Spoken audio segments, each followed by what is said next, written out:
Amid tensions with Arab Americans, especially in the state of Michigan, Joe Biden courts Michigan's union voters.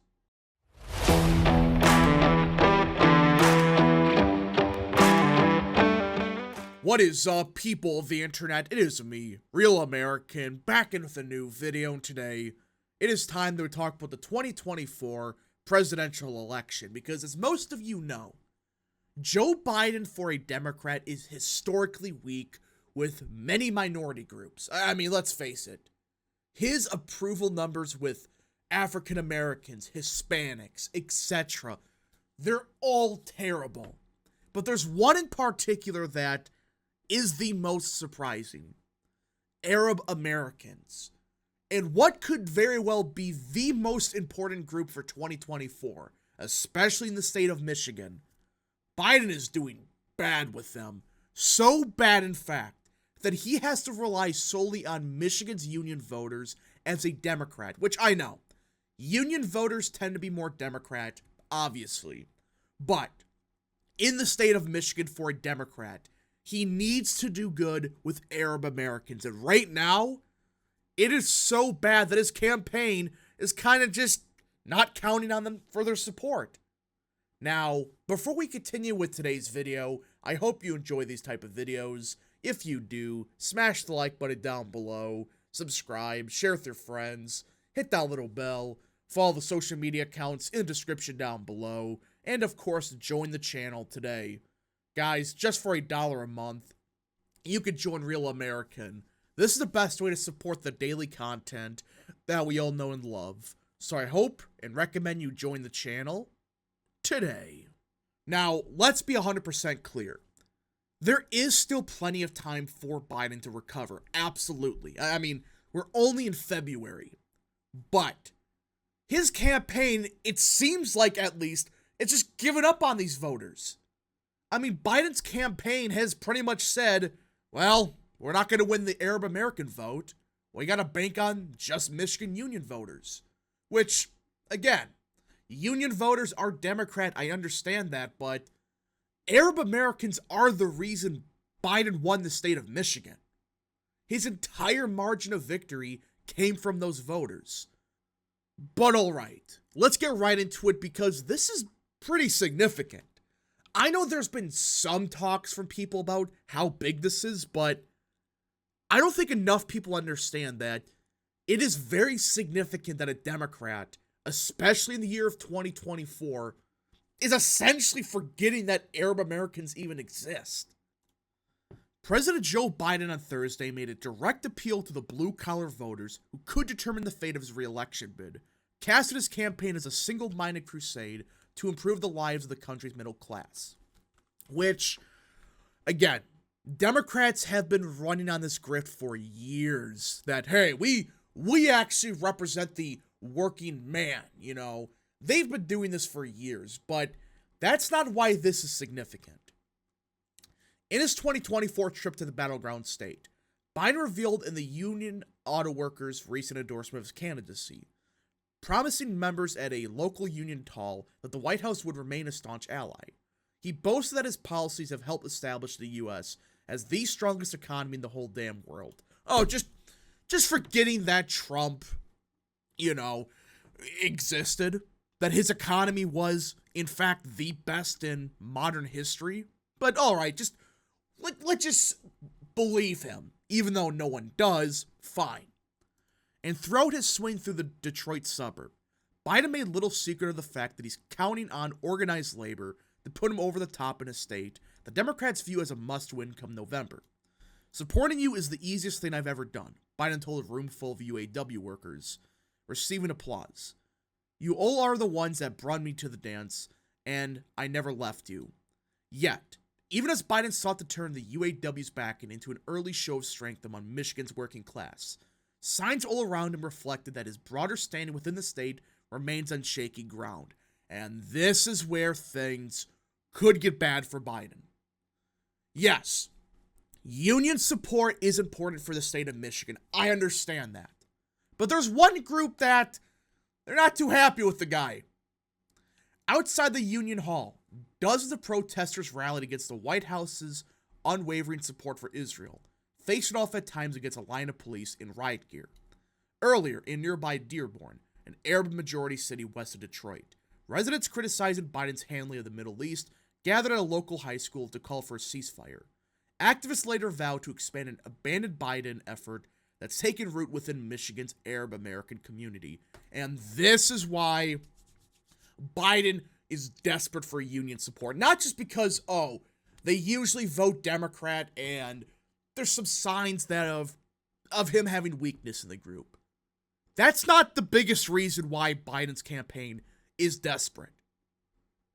These Arab Americans are not happy with Biden, with how he's handling the situation in Israel. Listen, I disagree with them, right? I am pro-Israel.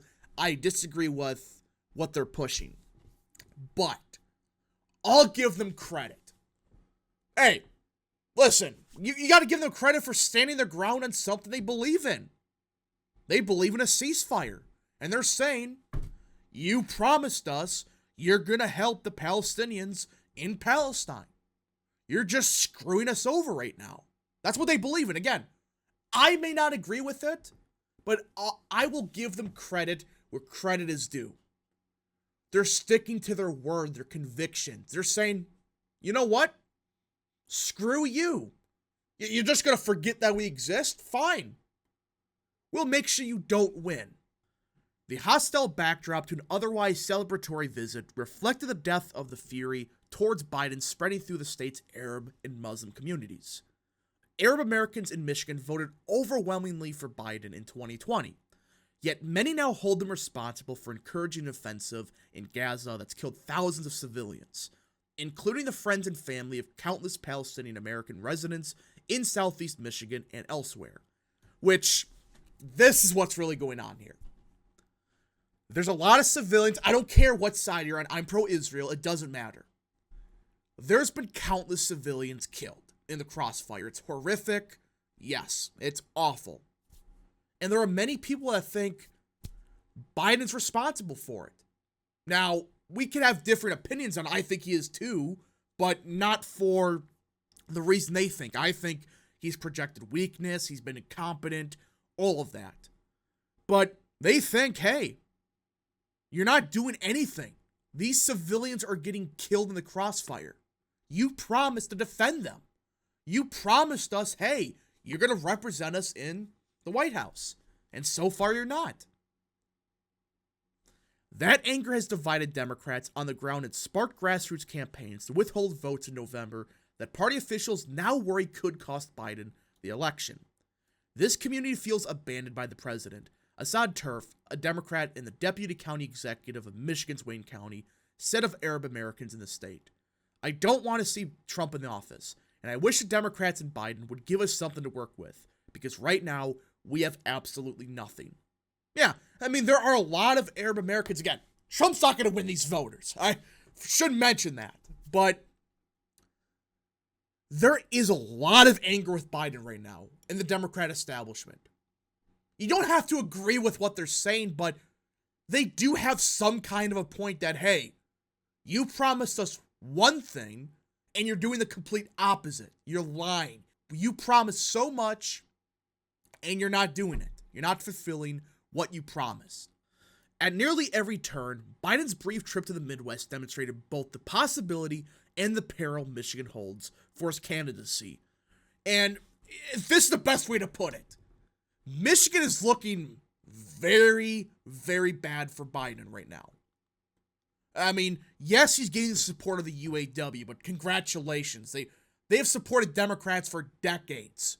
Whoop-de-doo. And again, the UAW is putting a lot of effort, despite their members supporting Trump, into re-electing Biden, which should tell you everything about the UAW. In brief remarks to the room full of supporters, Biden sharpened the pro-worker rhetoric that his campaign hopes will resonate on factory floors and in union shops, vowing to be the candidate for people who want an even shot at a job. In 2020, Biden won Michigan by just over 154,000 votes, coming together a diverse coalition spanning minority communities, blue-collar neighborhoods, and affluent suburbanites eager for a shift away from the chaos of the Trump era, which, They were shifting Democrat beforehand, but fine, whatever. But now, on the verge of a presidential rematch, there are fresh signs of vulnerability. Most polling puts Biden several points behind Trump in Michigan. And despite a booming economy, Politico with the freaking garbage, the economy is booming crap. Voters remain skeptical that his policies are working. They aren't! Why do you think 70% of Americans think, man, the economy really sucks right now? Because it does! These people are unbelievable. Oh, we gotta spin it because the economy is secretly good and everyone's just coping. The aftermath of Hamas's October 7th attacks only further complicated the political calculus in the state. The White House has stood solidly behind Israel's months-long campaign in Gaza, arguing that a ceasefire would only embolden Hamas. Yet the rising death toll in Gaza has horrified many Democrats and alienated Arab American voters who say the administration has done far too little to halt the killing and demonstrate solidarity for Palestinians. In recent months, a loose coalition of Arab American activists have encouraged people to write in uncommitted rather than vote for Biden in Michigan's February 27th primary. We gave them our votes, and they give us the middle finger, said Osama Siblani, publisher of the Arab American News in nearby Dearborn. We stood with them, and they stepped on us in our feelings, and they let our people die. Yeah, I think that's a decent enough reason to push back against Biden. Again, you don't gotta support what they're saying and why they're saying it to understand. They have their own reasons. Whether it's right or wrong, you can decide. But when you start reading more into this, this is just a flat out a disaster for Biden. His entire campaign is banking on just union votes in Michigan, which I don't think's enough. That's why his entire campaign has been nothing but union. Nothing else. Because that's the only group that he has any sort of, I guess, semblance of hope with. Because union bosses are backing him. But you cannot do awful with Arab Americans in Michigan and expect to win as a Democrat. He's doing horrible with Hispanics, African Americans, Arab Americans. How the hell does he expect to win? Just banking on union voters, I don't think's enough. But who knows? Maybe there is some kind of thing that Biden knows or his campaign knows that, hey, maybe the Arab Americans aren't shifting away that much, but I doubt that. I really doubt that they're not shifting against him. Every poll has him just flat out collapsing with this group. Anyways, folks, thank you so much for watching. If you guys did enjoy, smash the like button down below, subscribe, share with your friends, hit that little bell, follow the social media accounts in the description down below, and of course, join the channel today. Thank you so much. Godspeed to all of you.